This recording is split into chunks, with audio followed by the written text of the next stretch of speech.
ফ্রান্সের সনাতন ধর্মাবলম্বীদের আয়োজনে বিশ্ব শান্তি ও কল্যাণ কামনায় জন্মাষ্টমী উৎসব উদযাপন করা হয়। ফ্রান্সের রাজধানী প্যারিসের নিকটবর্তী লা কর্নবে নিউ মহল হলে এই অনুষ্ঠান অনুষ্ঠিত হয়। বিপুল সংখ্যক হিন্দু ধর্মাবলম্বীদের উপস্থিতিতে মিলন মেলায় পরিণত হয়েছে। বিকেল 5টা থেকে রাত 12টা পর্যন্ত চলে এই উৎসব। বিকেল 5টা থেকে শুরু হয় গীতাপাঠ এবং হরিনাম কীর্তন। পরে 6টা থেকে জন্মাষ্টমী কৃষ্ণের স্নান করা হয়। পরে ধর্মীয় কুইজ প্রতিযোগিতা হয়। এছাড়াও সাংস্কৃতিক অনুষ্ঠানে নাচে গানে আনন্দ উল্লাসে মেতে ছিল সবাই।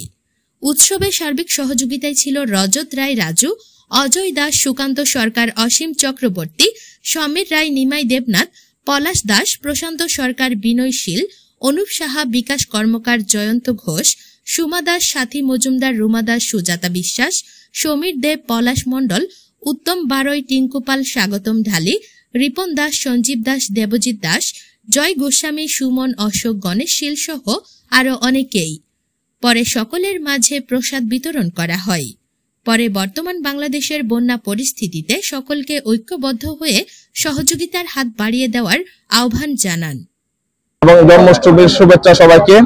আমরা আজকে প্যারিসে লা কর্নবে জন্মাষ্টমীর খুবই ছোট করে আয়োজন করেছি, কারণ বাংলাদেশে যে বন্যাতদের করুণ পরিস্থিতির কারণে আমরা এবার ছোট পরিসরে জন্মাষ্টমী করতেছি এবং আমরা অলরেডি বন্যাতদের পাশে আছি।